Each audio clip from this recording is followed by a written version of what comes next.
Hi, Jordan. Good evening to you. My name is Nicolette. I am the creator for the podcast titled Or Worthless. Read that again. Juxtaposition of your very soul. Thank you very much for reaching out and for taking that swift action, scheduling this interview with me. I really am honored. And yes, so before we get right into our conversation today, I would like to read a bit of your introduction to our listeners today, and then we can yeah, go jump right in. Sounds great. All right. So, hey everybody, we have Jordan Miller here, the driving force behind the Satori network, a pioneering crypto AI endeavor designed as a future oracle. Wow. To help humanity anticipate upcoming challenges. This is interesting. I really want to know. So with years of experience as a lead developer in the crypto space, Jordan has blended his passion for AI and distributed systems to launch this innovative project. Jordan's goal is to expose people to Satori. It's a decentralized AI, which is something that we need more of right now. Satori's primary objective is to predict the future of everything we humans find valuable to foresee. Oh my goodness. Its predictions are free and open for everyone. Anyone can participate by downloading the Satori neuron software from the website. Is it free? No. Yeah. Wow. Okay. Before we go into before we go deeper, so could you share with us what was it like growing up as Jordan Miller? Oh, pretty normal. So I grew up in Utah, so I was Mormon. So I grew up pretty staunch Mormon, pretty much in it, very Okay. much. Very much. And It's okay. I was kind of a fanatic, but in my early 20s, I decided to try again and just look at the world with brand new eyes. Wasn't for me. Well, thank you for being so candid and honest. I really appreciate it. Yeah, well, that's kind of what created me, or what kind of was a huge part of teenage Yeah. years and young adult. Okay. Thank you. So, I read your profile and you were talking about how you love systems and the brain intelligence, and I myself could resonate is because for me, so the journey was something different, but something again like an external, I would say, an incident happened, and then that switched me into thinking like, okay, what else is there that I don't know about, right? And Is that how you went into kind of like thinking? yes, Or yes. oh, cool. Like I had to lose myself to find myself again.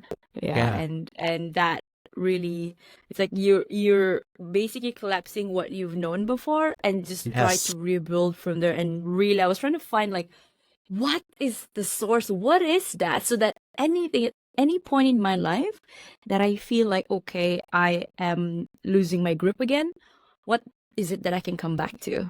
Yeah, so I think of it that way, and it has evolved since the first time. I think I would say that my journey, spiritual journey, began in 2019.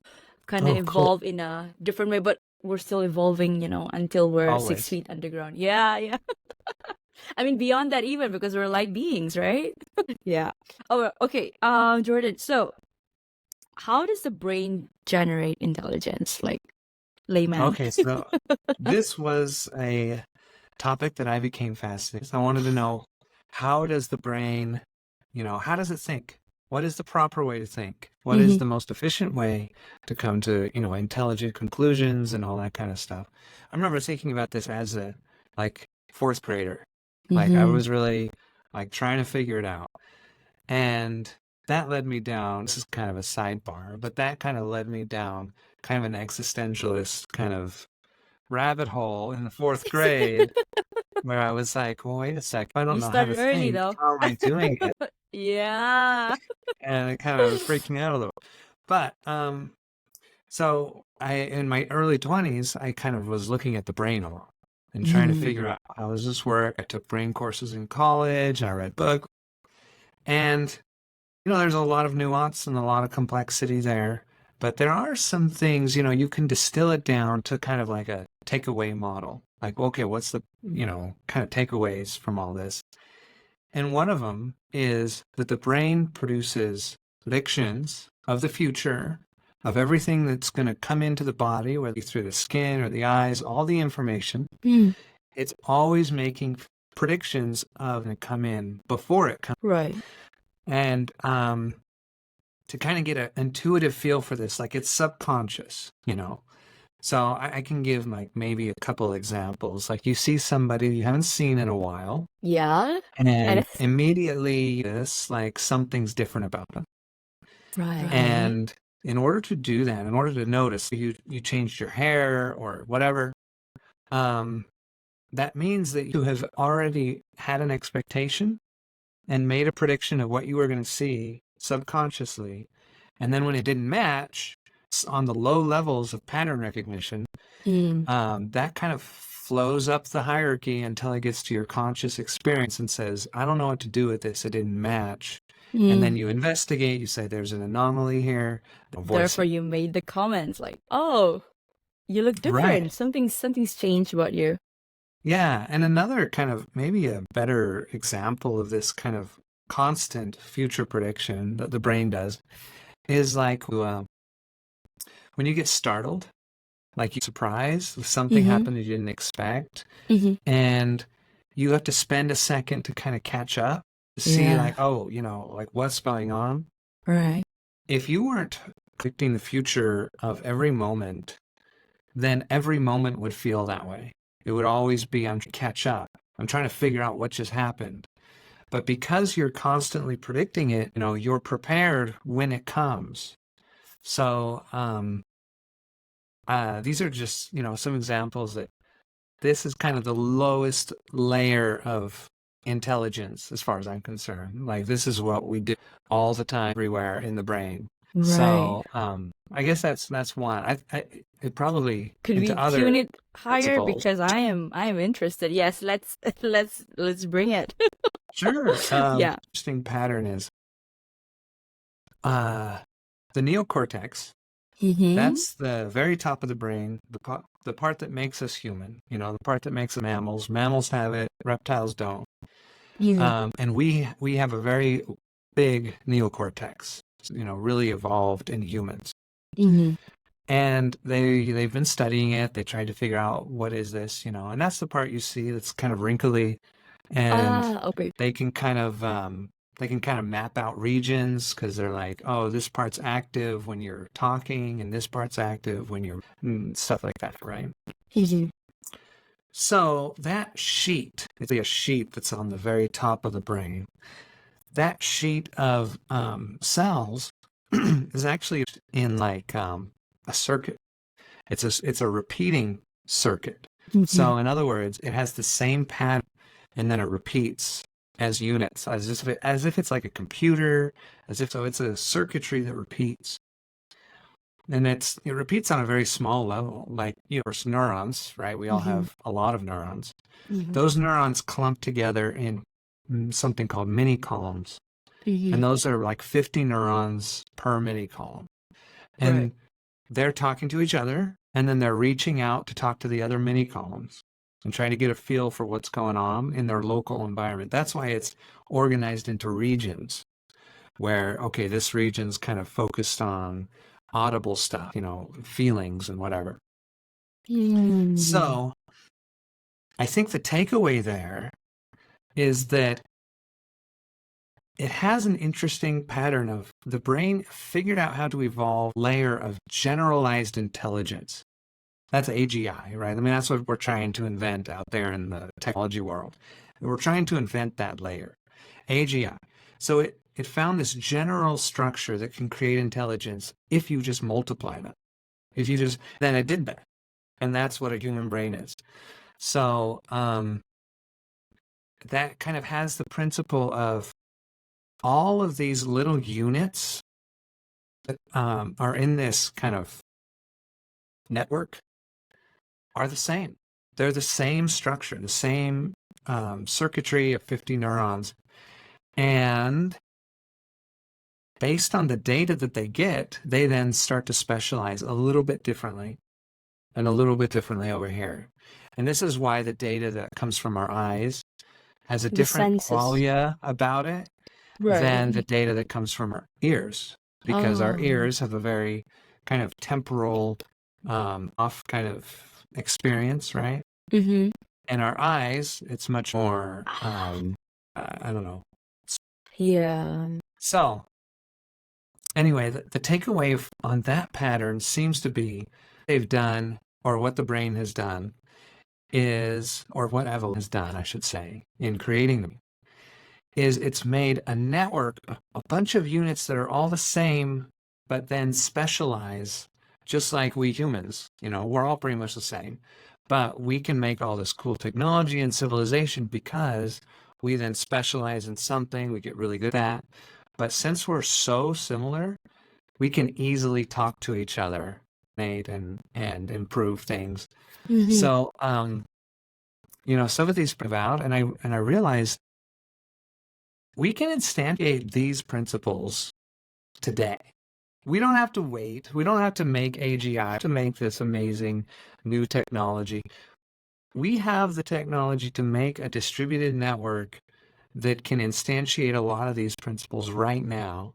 And then as we, evolve our technology and figure out how to do intelligence better, we can then improve those units of the network, those Satori neurons that we don't. Wow. So I was just about to. There's gonna be a question about what is Satori and how does it work. So okay, but I want to go back to Sure. why did you get interested in blockchain technology in the first place? I think we touched on it a bit, but yeah, maybe. So I had this idea, I was in college. I had this idea of building kind of a worldwide network, but I didn't really, I didn't have the experience. And then I saw blockchain and I thought, oh, this helps you build distributed networks, are permissionless. Anybody can participate. Mhm. So I got interested pretty early when I heard about it around 2003. Mhm. So, for this, I am still so okay. For those people out there that I think they've heard of the term blockchain and crypto, and some have been used interchangeably, but in a simplest way possible, like how do you differentiate what is blockchain and how does crypto fit into this? I know it's been what 13, she said 2013, right? Yeah, it came out around that time between 2009, 13, so like 11 years plus 15 yeah. years, yeah, plus minus. Yeah. So, and blockchain was the beginning of this kind of, and the core of the technology. And then, this whole crypto world, Yeah. has grown up. So, but the core technology of blockchain is just that you can have a distributed network. Mm-hmm. Each computer is doing something that takes a lot of work. It's hard work to do this thing. But once they, they're kind of doing puzzles. So once they figure out the solution to a puzzle, Mm-hmm. it's easily checked by all the other computers, Mm-hmm. because it's easily able to be checked and verified that they Mm-hmm. did the work to make this thing. Um, that is the mechanism that allows you to secure the blockchain. In other words, let's say we're having this chain and we're all keeping track of some data. Let's Yeah. call it money, right? I mean, that's Yeah. what Bitcoin is. Yeah. We're keeping track of how much money everybody has. Yes. Okay, so that's the data we're keeping track of. And then somebody comes onto the network and says, hey, I got a bunch of money. My ledger, you can see it. Well, that, I guess, except when they invented blockchain, when Satori figured it out. Mm-hmm. He said, oh, if we tie the amount of work to, or if we can verify that some work to be able to say that, then we can all agree there's this history. This is all the work that was put into it. And if somebody comes along, they have to do all of that work in order to prove they have a valid history. So, Bitcoin's been running for so long, it has such hashing power that it's been expanding. Yeah. Nobody's ever going to use more hashing power to, get control of the network, essentially. So, Beautiful. Like to this day, whenever I read about it, and I also tried to internalize and see from different angles, but every time I hear it is said again to me, I'm just fascinated. And that is the core of it being decentralized, right? Because nobody can take it away. that's Yeah, right. and Yeah. Thank you for that, Jordan. So coming back to the AGI, so I'd say AGI stands for Artificial General Intelligence. Is that correct? Okay. Yeah. This question here: are you worried about AGI or superintelligence as an existential threat? I'm actually not. Okay. Good to I know. am. I'm not too, but you hear a lot of these podcasts out there saying like, oh, and Yes, certain and people are people saying, worried. yeah, Yes. And so I understand the worry. People are afraid. And, it's power, right? Knowledge is power and that's so intelligence is true. power. So they're afraid of something having all the power. And I'm afraid of that too. I'm afraid of people being in control of the AI. And using it And effectively. so that's why I want to distribute it. I want to make Wow, we just went full circle. circle. Satori, yeah, full circle. Awesome. So, okay, is there a rule we could give AGI to align it with our goals? Um, they're if it's not a mathematically rigorous one. So Mm-hmm. I would think like, okay, so if an AGI is conscious and aware, and if it can, because it's like us, right? Yeah. Then maybe there's a rule, and it's basically a religious admonition of like the golden rule or something like, try not to let yourself down, to disappoint yourself. That might be something, right? But I think probably that's like for the far future, really, because when are computers going to be conscious? Like, who knows? That's like way in the future. So a much better kind of answer, I think, to that is to kind of look and say, okay, well, what about as we've perfect intelligent machine, what are we going to do in that, term? What are we going to do during that time? Right. And my theory is, well, you probably want to align it with the greatest number of humans that you can, the greatest number of opinions, number of like perspectives, Mm-hmm. that kind of diversity, right? Diversity of thought for sure. Yeah. We want greatest of, backgrounds, everything. So that just means decentralize it. That means of the people. So yeah, I think that's the So, how do you project this? What do you foresee happening yeah. as far as AI going blockchain? Yeah. Well, there are a few block AI projects out there, but when I look at them, I don't see a lot of a couple that are cool. A lot more that they look to me, they're hype, you know. I hate to say that. I guess I won't name them because I don't want to make anybody mad. Yeah, But I will say there seems to be a subset of that group that is basically saying, well, we don't know how to do it, but why don't we just try to put the two together and capture the namespace and, the mind, we'll capture the mind space of this. And so I don't love all those projects, but there are a few that are really good, like pretty impressive. What is Uh, that? What was It's it? a project that says, okay, we got a blockchain, we got AI technology. Not everybody has, a supercomputer in their Mm-hmm. backyard to make Mm-hmm. some cool model or something. So why don't we just distribute that on the blockchain? And that way we have this network and you can build any big model on on lots of computers distributed around the world so that you don't have to, $1 million server Right. farm. Yeah. So Oh, that's a really good one. Yeah. Yeah. I think that's pretty cool. There's a few. What? When I Please. when I look at it though, when I look at like that work, Mhm. that requires a lot of human labor. Mhm. And I see this as a problem. A lot of the blockchain AI projects, Mhm. or many of them seem to require, well, because they don't know what they're doing. First of all, that's just kind of hyping things up. They're like, well, anybody can come onto our chain, any kind of model they want. Mhm. Any AI model, any machine learning model, just come onto our chain and go for it. And when I see that kind of, that's going to require a lot of human labor. So they're just using a crowdsourcing mechanism for human labor. And I don't think that is going to That's work. not I don't really think that's making, yeah, it's not right. really making our lives easier in a sense. Yeah. It's quite the opposite, but putting AI in the center because that is the hype right now. And yeah, okay. Yes, exactly. So Mm. so with Satori, I mean, instead of trying to boil the ocean and say, well, you can do any kind of model, and because they're very different, they have an idea of the society of minds.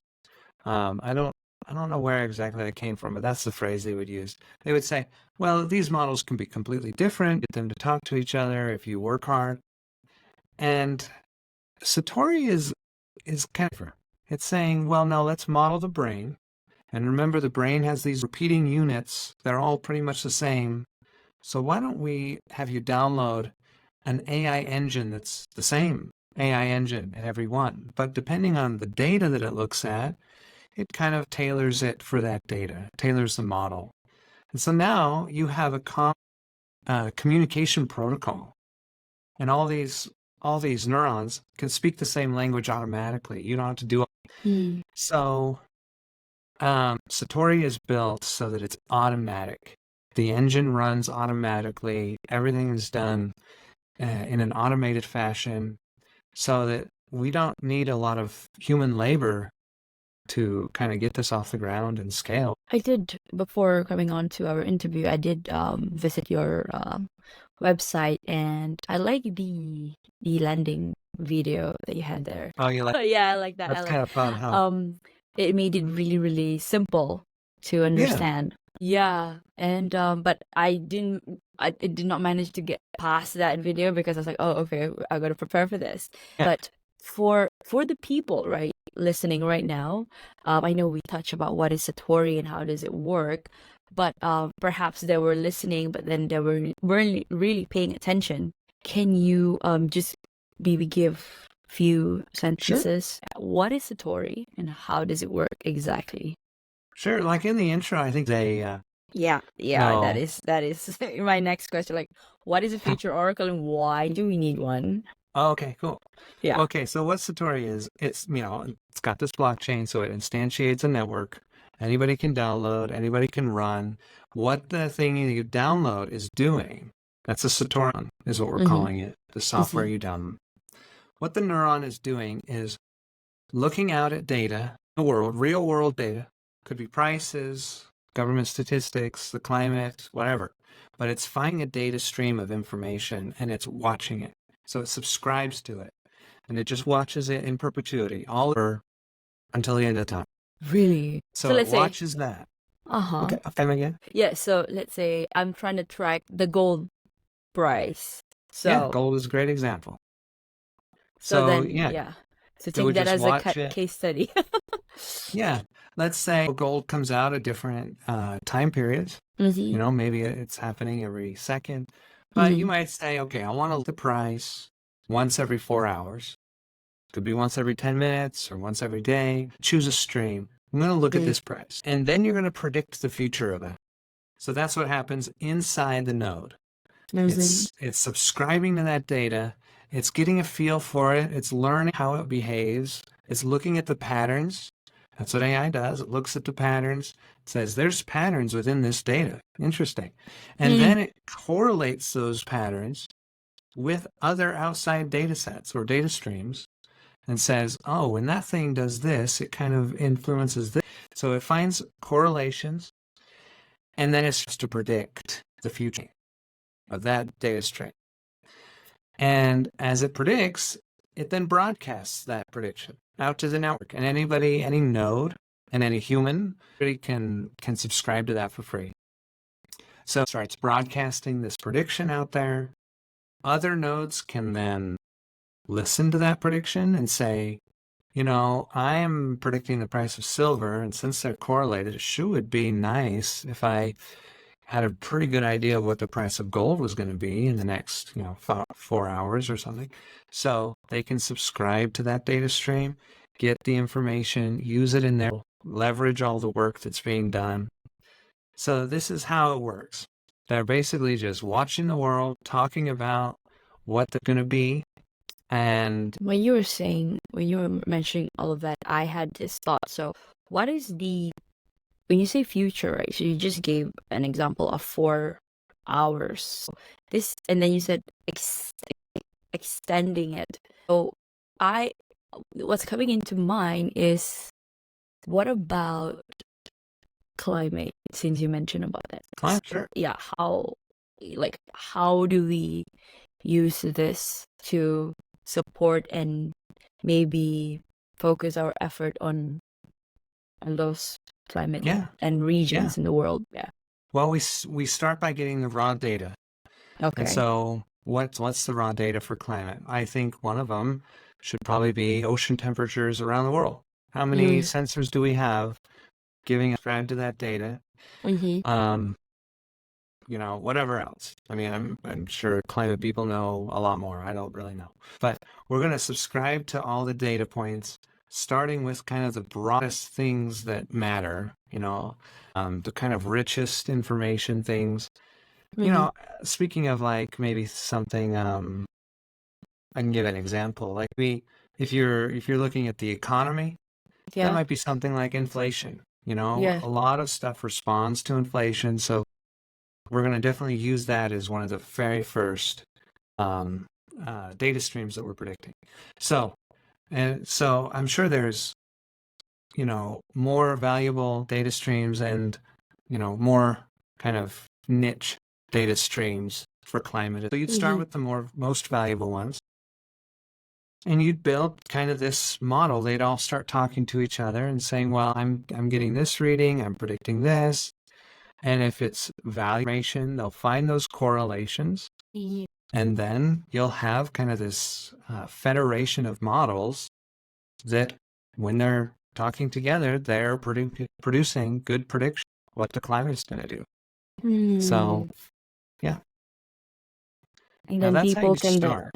Like that's the goal. That's the initial goal. Yeah. So we're going to try to do this for the climate, for the economy, for whatever humans care about, which I already kind of know is the economy, the climate, government statistics, maybe demographics, and some other things. So we're going to get this kind of base model of basically the world, right? Our environment in which we live. And once we have that and we've scaled, we have enough computers to kind of watch everything that matters related to that, then we can start getting into more specific things, more niche kind of things, predicting this kind of special tree over here or whatever else. So the bigger. Interesting. And then decisions can be made based on that. That's right. Right. Yeah. If we can know the future before it happens, we can. And we'll be more prepared to an extent. Definitely. No, thank you. Right. So, thank you, Jordan. Why is Satori a crypto AI project and not just an AI project? Oh, well, because of that decentralization part, because we need to decentralize it. Okay, so these data streams, some are more valuable than others. Well, the system, it's going to make correlations, but beyond that, just when it first starts, it doesn't know which data streams are useful until it looks at it and all that kind of stuff. So we're going to allow, the cryptis is that it generates a token. And that token that it that is not sorry. What we're trying to do when we decentralize it is we're trying to decentralize its production so that it goes, in a decentralized manner, decentralize its benefit so that those that are producing it get this token and that benefits them. But we're also trying to decentralize, importantly, its control so that the token, once you have it, you have a little vote and you can then go use the system works. For instance, you can use that token to say, this data stream is valuable. I'm going to vote for it so that the miners, the neurons, they go look at that data stream and they understand it and they predict it. They bring it into, kind of the model that we're, I'm sorry, how did I get on that? Oh no, I was asking. That's why it's crypto. Yeah, Because that's why it's crypto. Yeah. we need to disseminate that control somehow. And that's what crypto can do for us. It can give us a token that gives us. Oof. I think so what is your currently, when did you release this Satori network and what do you think? What's the current adoption rate of it? We entered beta in like a couple months ago. Wow, okay. Amazing. And that's why you're on this podcast. Yes. So I'm going on podcasts. I don't know how to market things, but I can go talk about it. So to learn how to talk about it, yes, I suppose. Me too. I started this last year, so and I love learning from different people. Yeah, I started it last year because we'll share a bit of story of mine. I wanted to move, so I took up a different course. To me, it's different. Worked in corporate for about over a decade, and then suddenly I'm interested jumping into the world of neuroplasticity psychology. So I went into some sort of a course, a therapy, call it therapy, but it has its own thing. I don't know if you're familiar with Marissa Pierce. Yeah. So it again, but it also works with your subconscious and uprooting all the limiting beliefs and whatnot and changing it on the front through coaching via with your conscious mind. So I went in that route because something that I've done things that I think I should do, but right now I'm interested in this. So right now podcasting was a trial practice for me to be talking to clients. Nice. And I seem to be enjoying it, and simply because number one, I love talking to people and I think I'm pretty good at it. Yeah. And then number two, I get to again practice that, because when you're basically talking to random people, but the essence of it, they're the same as you, and they want to come to you for in terms of therapy, they probably need help, but in terms of this, just sharing their story, and at the same time it's a win-win. So yeah, that's why I'm here. Yeah. And marketing is also not my forte, but there's abundance of knowledge out there in the internet, so I'm gonna lean on that, and also lean on some of the people that I've met. So yeah, and I think you're doing great job. Yeah, coming on to podcast. I intend to do that myself. Like, I've been a host, so after this, I'm gonna be the guest. Oh, nice. Yeah. Sweet. Yeah. Yes, just sharing a bit of my story. So Jordan, what is next for you? Next for me, just Satori. So I started like 2 years ago. Just building, well, more than 2 years ago. So I just started building it on my off time and just started going. I felt like, okay, I can see this idea finally. It's been over like a decade. I can start to implement it from the beginning and started programming on it. And now it's not just me. I've got a few friends programming on it, but still it's not a full-time thing. So yeah, pretty soon, I'm hoping after launch, it will turn into a full-time thing. Rooting for you, Jordan. I think we're all in that journey. At the same time, because I just interviewed a person as well, I guess, who's on Web3. So it's interesting for him as well, like onboarding all these e-commerce sites and Oh, how to get nice. their loyalty programs and whatnot. I'm like, oh, this is really interesting because truly, like you said, knowledge is power. You can either look at it two ways, right? Ignorance is bliss or knowledge is power. Like another guest said that to me. I'm like, oh, but sometimes you do think ignorance is bliss, but definitely knowledge is power. So That's yeah. right. So yes, I'm gonna pivot to a self-worth question because my Sure. podcast Nice. talks a lot about self-worth. So the question for you, Jordan, self-discovery often involves confronting our fears and vulnerabilities. So how can individuals embrace these aspects of themselves to facilitate personal growth? Our vulnerability. Vulnerabilities, yeah. Oh, How can individuals embrace these two aspects of being fearful and vulnerable and just perhaps facing their own vulnerabilities to facilitate personal growth? now going back to my experience phase when yeah, I guess and vulnerability were part of this phase, but I didn't see it. I didn't look at it that way. Mm. I well, then in a Yeah, moment. yeah. Please do.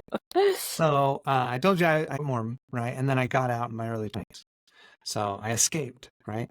Mhm. The only way I was able to do that because usually if they got you until you're, they got you, you know.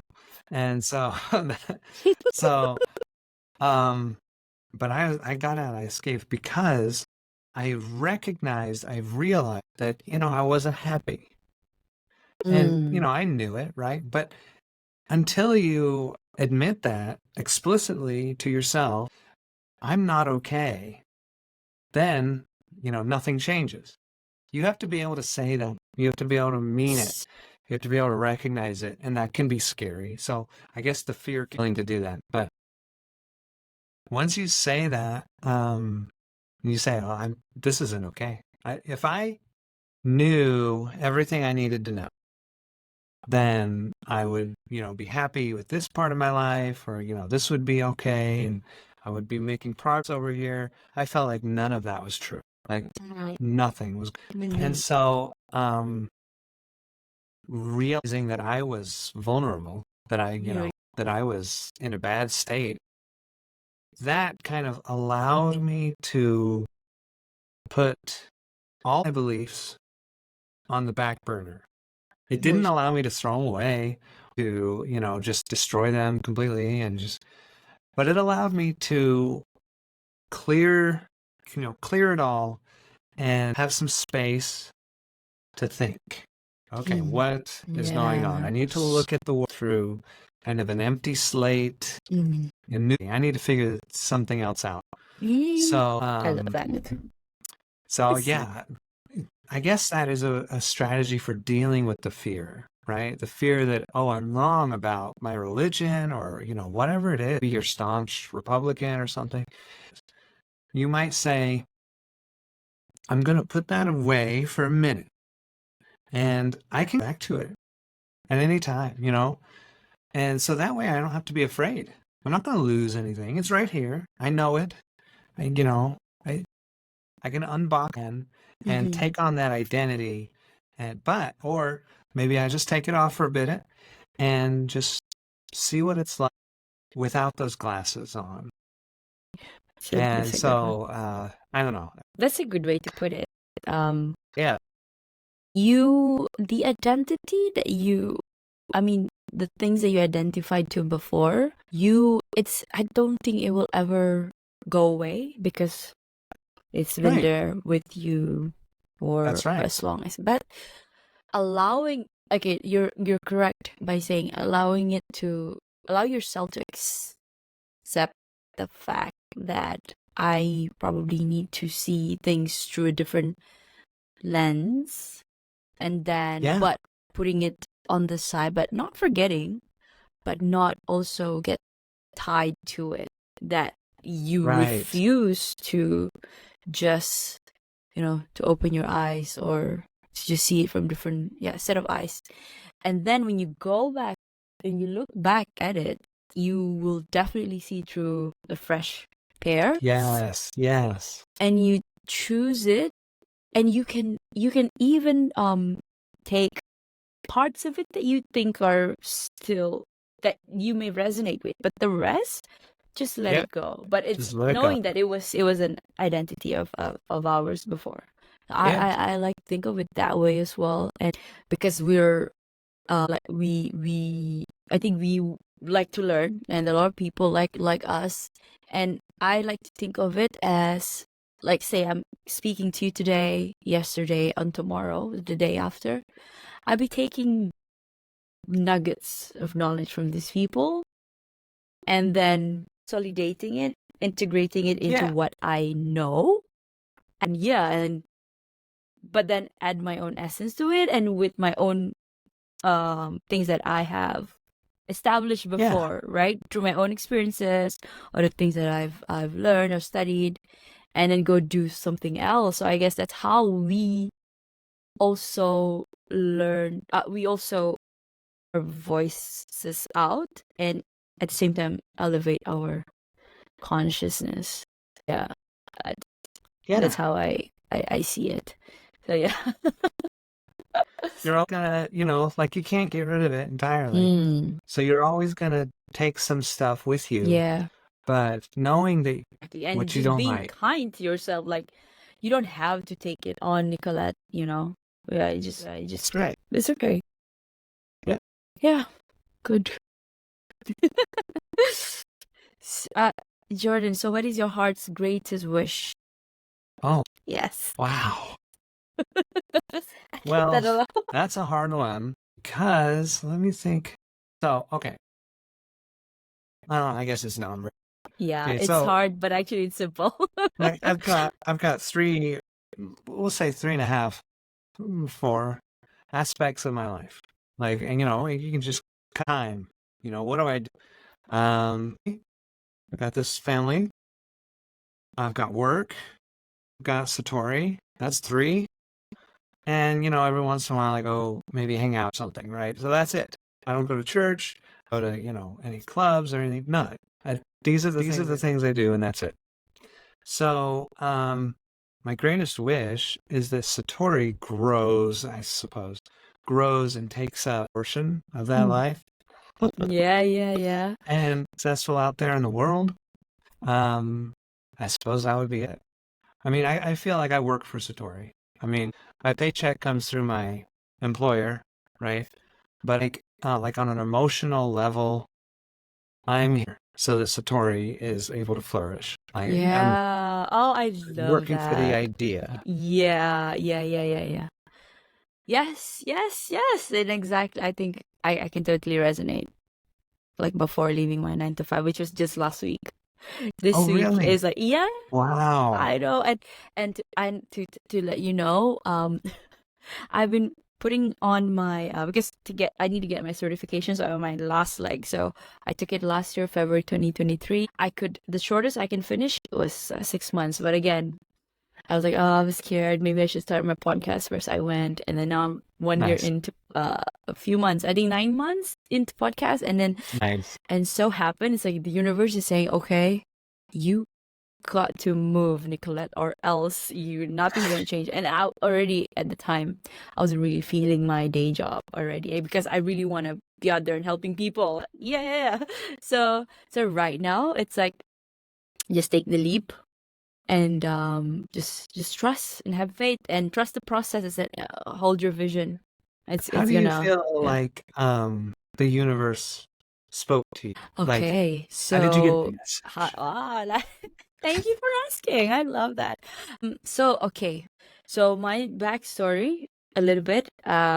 Used to be an overachiever, because dad always said education is important. I don't have a lot of money, but I can give you education. So please, study. And then I think 17, I left home, went to capital city, Kuala Lumpur, and just trying to explore what's out there, because the life, when I see them and I'm like, it's not really the life that I want. I want to know what I don't know. Came here and then studied, and then took took a course, accounting, which is, in my view, it's like, okay, everybody needs accounting. Everybody needs that at some point. So, okay, let's go ahead and do it. The professional degree, so the highest of the highest. Okay, so then I went through, thought that I wanted to become CEO. Oh, yeah. And that I want to achieve between 2030 was like, okay, let me do things, let me fail, and let me go. I set a goal, like X amount of money that I want to earn, and then whatever possession and what do you call that, position. So went in 2015, got married, and then 2017 got divorced. Oh, And then I said, okay, love life is not really working out for me, so I threw myself into working. So I said, okay, my CEO is still there. And then COVID happened. really? Yes. COVID was the shakeup of everything else, I guess. And I experienced my burnout. I was at a prestigious, not bad, accounting firm, one of the big fours. And I said, you know what? I thought everybody would kill for this job, but not me. Like, it's killing me. So I said to myself, so I wasn't, at the time, it was double whammy, because I wasn't really dealing with my divorce. I was like trying to push it aside, trying to go out again, connecting with friends. And then COVID happened. So the back-to-back meetings, the burnout started, and then I had to be with myself in the house, like really sit with my own thoughts. Yes. And that's why I started purging whatever it is about the relationship. And at the same time, the work wasn't getting any better. And it's like the universe was like, hey, okay, you wanted to achieve certain things and you got it. And then you got married and you got divorced all before 30. So what now? I said, you can either start over again, or you can continue in this miserable thing, which I know you're dying. 2021, I think the last straw was I was put into really shitty projects. So it's like, just tender it, just give your resignation. But I didn't want to hold on because I was scared. COVID, right? Everybody was let go. What if I don't have a job? Again, I was operating from the space of fear instead of love, right? Because this is two things. Yeah. So, 2021, last straw, I think April, I talked to my boss, I wanted to leave because my boss were really terrible. It was bashing me left, right, and center in front of my subordinates. Yeah, I mean, like, as in verbally, right? And it's like, it really, really tarnishes my self-worth, and that's why I had to just say, I had the worst. Because when you say worst, it means you're comparing, right? But I felt like I was nobody. It's like I wasn't even worth the like whatever that I had and I have achieved. Like, I thought, how did I get to all of this? Like, I did not deserve all of it.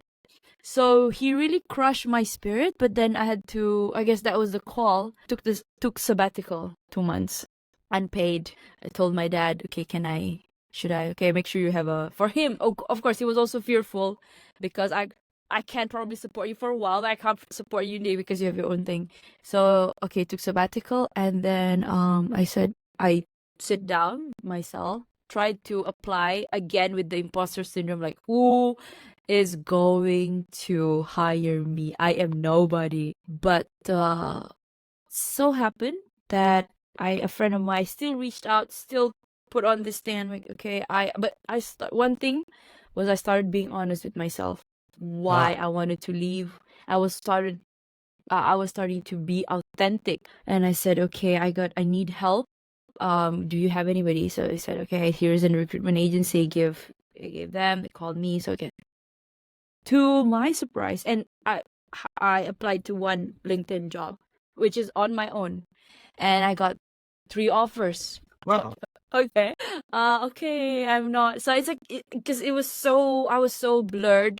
So like I thought I wasn't deserving of anything, to be honest. Mm. And LinkedIn came, and it was because through the recruitment agency, if I were to take up their offer, and then mind you, all these three, the one LinkedIn that I managed to source myself was the highest paying one. Smart.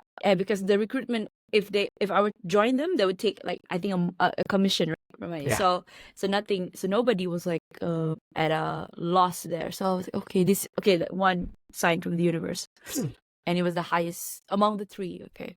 And the rest, I tried to counter. They said, like, we can't. Okay.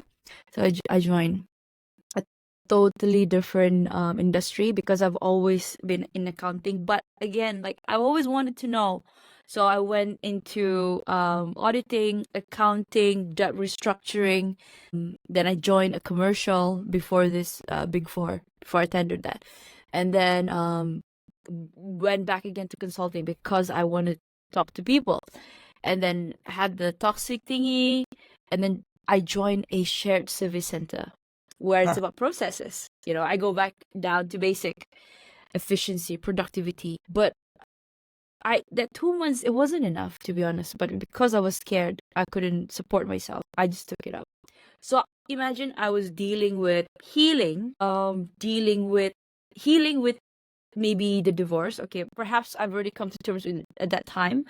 Healing from the imposter syndrome from my last job, and then learning about the new role and getting acquainted with the organization and the people, and at the same time thinking about what I want to do next. And that really truly resonated with my soul. So I said, and I came across this course. I don't know if you know Mind Valley. So yeah, Mind Valley. It's about this personal development, and I'm like, okay. And I saw this lady called Marissa Pierce. So I'm like, okay. Stumbled 2021, just before I was about to give my resignation. Again, scared because the amount to take the course was big. So 2022, I think 2023, I was scrolling and I saw it again. I'm like, it's another sign. Please take it, Nicolette. So I went in, and then I said to myself, because I've also, again, I like to plan, but also I'm starting to let go. Like, you can plan so much, but you have to let go and let God, let the universe, the higher power. So I just went in, start paying installment for the course. Again, totally new. So from accounting to shared service to psychology, right? And right now, and I started podcasting because what if I stutter? What if I don't have that confidence talking to my clients? How would clients want to pay me? So I'm talking to like people like yourself. Yeah. And then 1 year in, okay. Again, a deal breaker.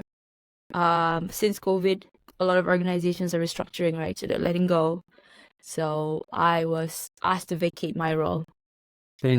March. So, okay, Nicolette, I think your role is not really aligned to where we want to go.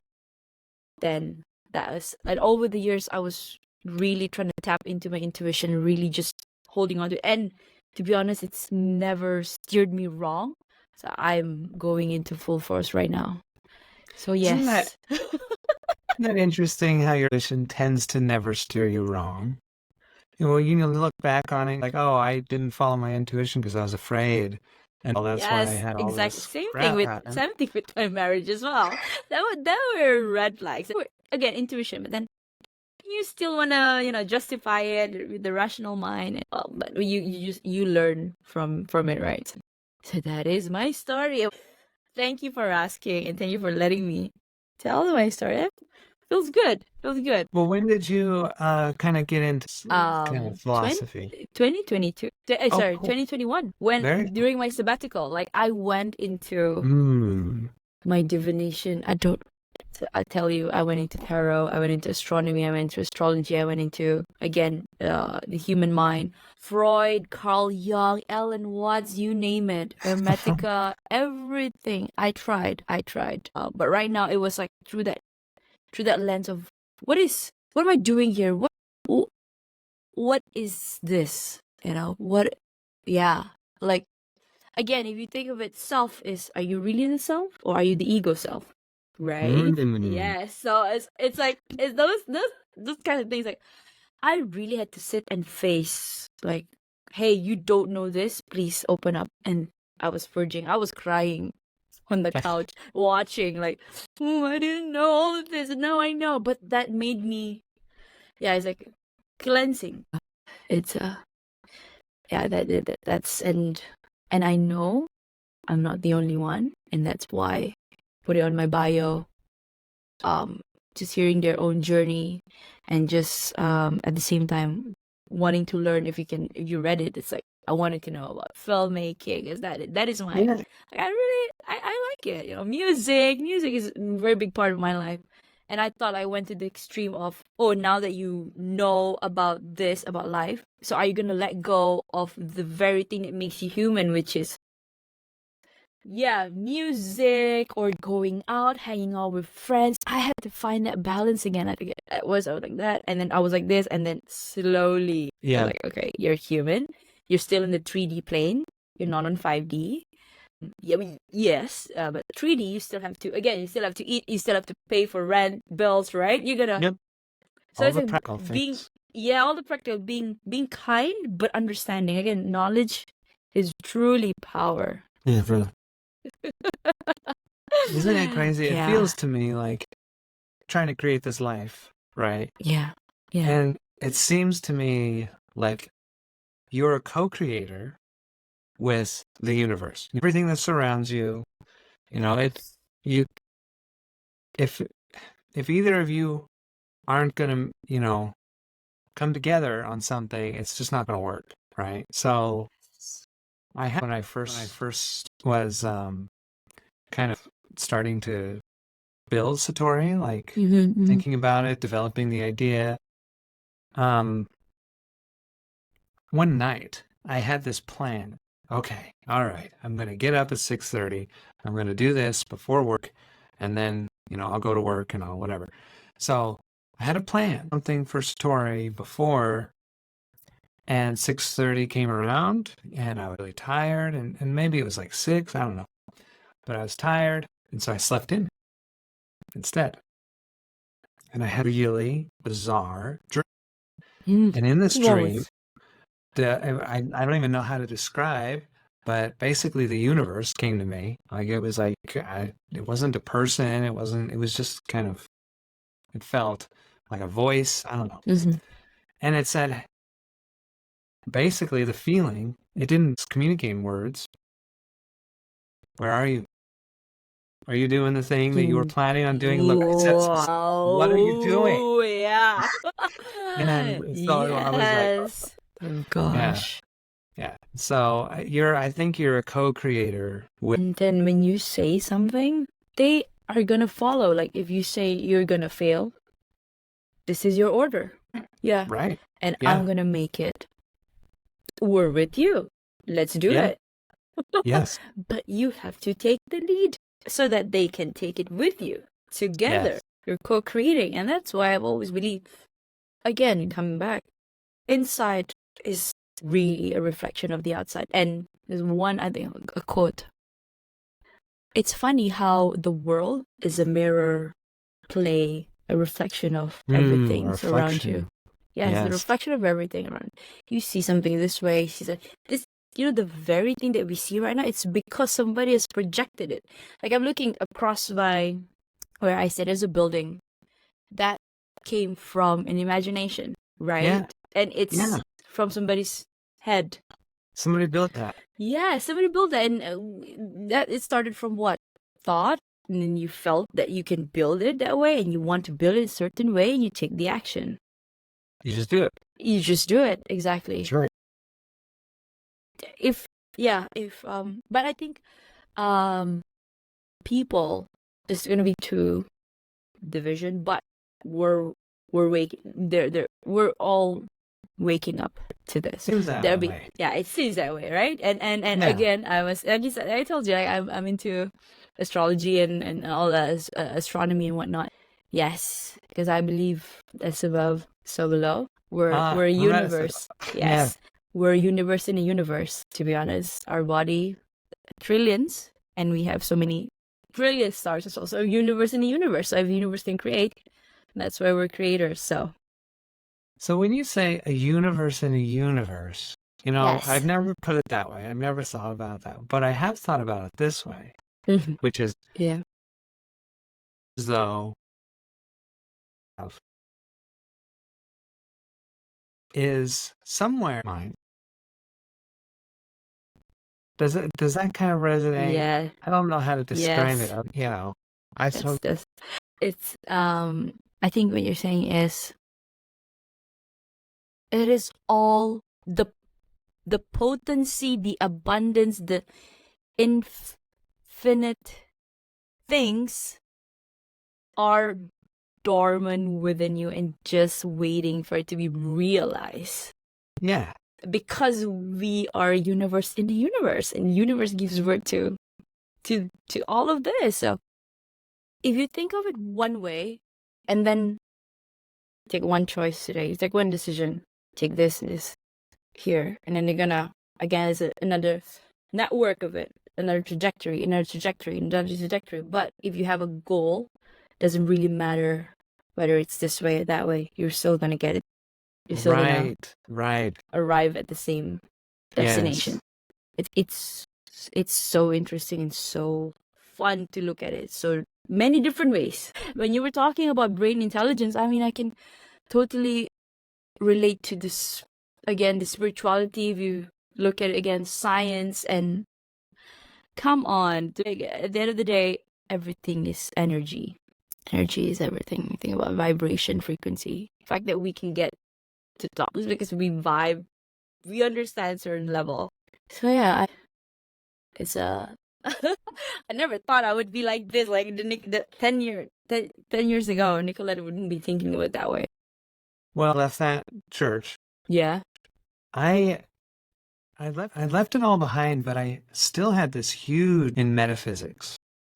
I like it. Metaphysical. And, Yes.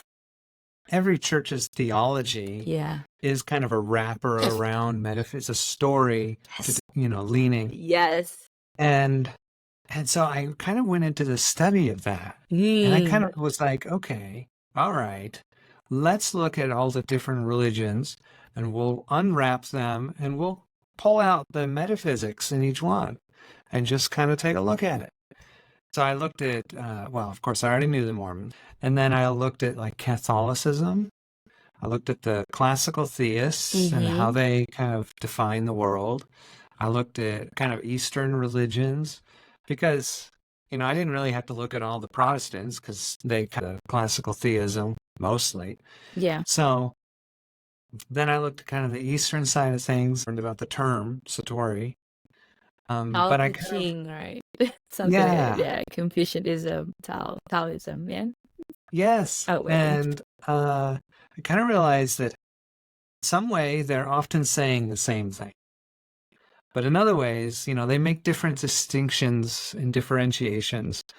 And in those ways, they think they're saying very different things. But you go and you say, okay, well, maybe the Eastern kind of traditions have the idea that, nature is being, and it's just what exists because it exists. And that's the universe, right? And they call it nature and they call it whatever. And then you go to the classical theism and they say, well, if we trace back the law of causation, we have to ultimately come to something that exists because it exists, something that is the first cause of everything else. And you know what? It turns out that's got to be like the whole universe. So essentially they're saying with different words. It is remarkable. And when you were saying that, I'm just to wrap it again, bring it back home, is essentially, you just mentioned all these different religion and teachings are just a reflection of humans and all the creatures on earth, that we really are connected, that we really are one, but to also celebrate the fact that we are unique individuals and unique creatures. We're all one, but we're also different. It's simple. Human body is complex because of all these systems, but again, it's simple. Came from one thing. Hate them. So as I enjoy, before I didn't like sitting with myself, but right now I enjoy solitude. This is where I get to play with my imagination, or just challenge myself even. Yeah. Play, yeah. Yes, yes, those kind of introspective, it's hard to put those into words though.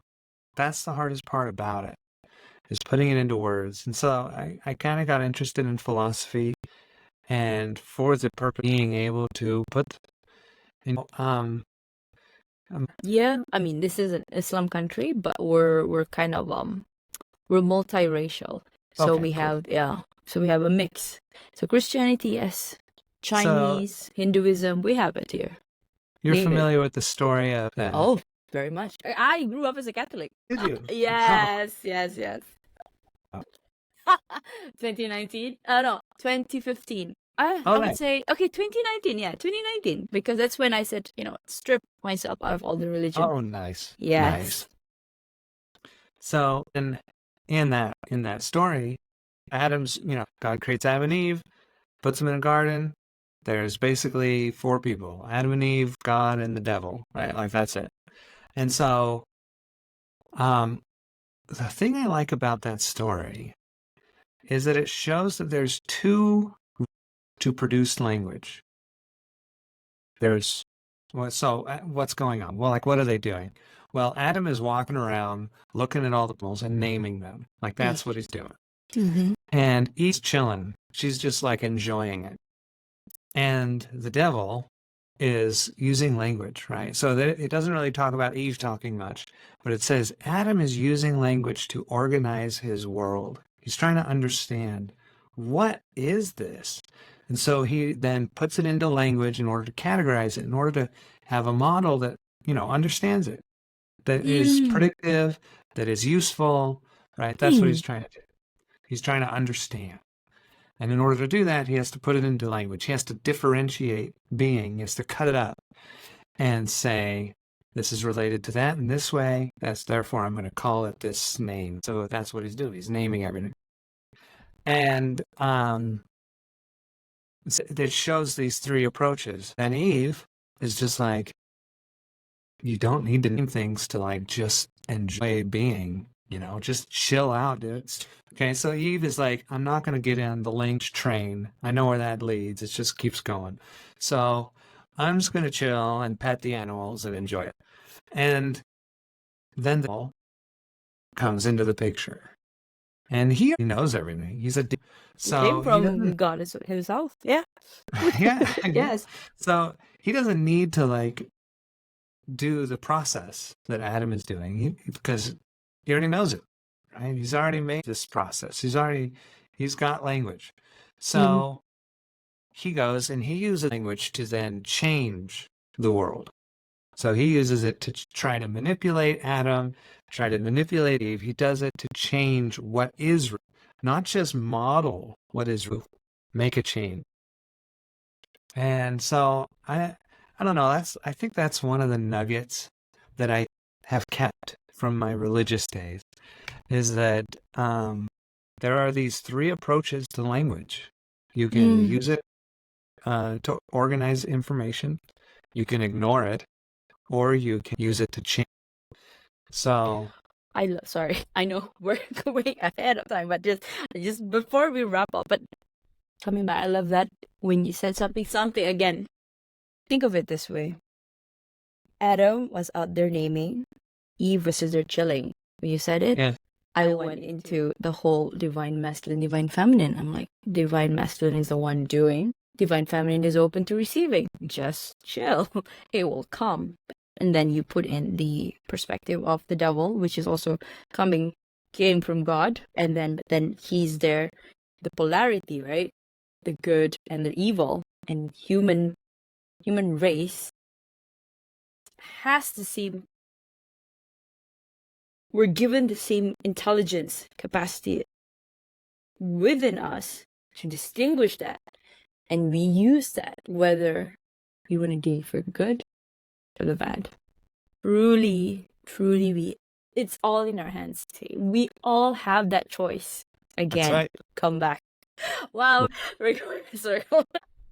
I love it. Yeah. Wow. Okay. It's so fun talking to you, Jordan. And I think we're definitely not the only ones that are on this trajectory. And also the work that you're doing. I think what I'm doing too is to get it out there as far wide as we can. That's right. And let's see, yeah, and let's see how we can impact this one at a time. That's right. Thank you, Jordan. So three more questions, and then I can let you go. So, do you have a mantra that you live by? Yes. I guess I don't. You know, Okay. I appreciate a bunch of different, come back to them. You know, from the Eastern tradition, there's a pretty cool phrase, Tao. I think you mentioned it. Probably my favorite book. The way, right? Yeah. Yes, just Um, you know, that is so powerful. Satori has a mantra. I Yes, put it in yes, the yes. Satori UI at the bottom of the page. And it's from the Tao. It says, if I missed remember that. correctly, what is it? It is, let your workings remain amidst people the results. Ooh. And there was because if you're predicting the future and the future of one thing is correlated with the future of things connected, right, in time. We already said So that. you can then share your future prediction. Those are the results, right? You can share predictions and it can help those others. If you're building any other kind of model, which we'll say is like not in time, like maybe you're building a model of language or a model of images or, you know, whatever else. It's some kind of static data that doesn't along with us. And that's what AI is focused on, static data all over the place. If you're that and you try to decentralize it, you're going to have to share the weights of your model, your inner workings. So I thought, since you can focus in on time system, you can just share the results. You don't have to share your, which means it's much more efficient. You don't, and it's a lot of overhead to share during your training process. So anyway, I don't know. But that kind of mantra came to mind. Yeah, I love that. It's like making it easy. Putting it to make it easy. Take on the load first and making it easy for other people. Oh, I love what you're doing. You're doing great work, Jordan. Okay, so is there anything that keeps you up at night, or do you sleep well? Safari keeps me up because I'm working on it at night. So I've learned that it's not sustainable. So I mean, like right now, it's 11:20 p.m. I usually stay up to about midnight working on Satori, and then I go to bed. Right? Because if I don't get 6 to 8 hours, I'm in trouble. So, so if I was talking to you, Thank you. Thank you so much. Thank you so much. If you could create, okay, last question. If you could create a quote right now for you to leave to the audience listening and the world as your legacy, what would it be? a quote. It's okay. And it's actually a quote from a religious Mormon talk, but it resonated with me. So in this talk, the guy named Terrell Givens is talking about the theology, the metaphysics of the Mormon faith. Okay, interesting. So he's talking about how the world of a lot of the Protestant and Catholic theologies kind of came to the conclusion that man is not free, right? Because there was that original sin doctrine. There was kind of, you know, this idea of determinism that came out, you know, when, you know, Europe declared dead and, you know, Nietzsche's walking around and so kind of this kind of static kind of worldview was there saying, you know, it's just a clockwork engine. There's no life in this universe. It's just, you know, whatever. So contrary to that, the Mormon faith has always defined man as a you could say a being of light or something, right? Something that has existed for as long as existed, right? So it says the way assert that, the essence of man is co-eternal with deity, right? And nobody else was. And so, but in his talk, he says, what does he say? What's the actual quote? So I guess all that is to say, he's talking about free will, right? He's talking about free will here. And so then he says, the choice to believe, the choice of what you believe, the choice to believe, the choice of what you are responsive to, what you allow to change you, what you allow to, and I don't know, have an effect on you, right? What you choose to believe, what you choose to respond to is the greatest expression of who you are and what you love. Great quote. It is. It is. So anyway, yeah, I've always held that one. I love that. You come back to co-creating, because I'll come back to Henry Ford, where he said, you think you're going to fail, you're going to fail. You think you're going to make it, you're going to make it. It's, again, it's essentially the same. One. So I come to a conclusion that life is actually very beautiful. I used not to think of it that way before, but I truly now understand the meaning of, And for me to be here, to be talking to you, to, again, every minute spent or every time, it's just expanding my mind, expanding. So yes. Maybe I haven't had the time to go research online, but I've been talking to people, and it's pure energy exchange, and that is like firing up my neurons. Awesome. So thank you very much, Jordan, for your time, and thank you for this. This is such an insightful conversation, and I think some people will get it. Some people may not get it just yet, but it will come. I believe that. Yeah. This has been fantastic. And good evening to your side. It's already 11:30 at your end, right? Yeah. In terms of when this airs, now that I have more free time, I think I'm going to release 2 episodes per week. So yours probably slotting in the next 2-3 months. Awesome. But, I will be sure to tag you on your social media. Sounds good.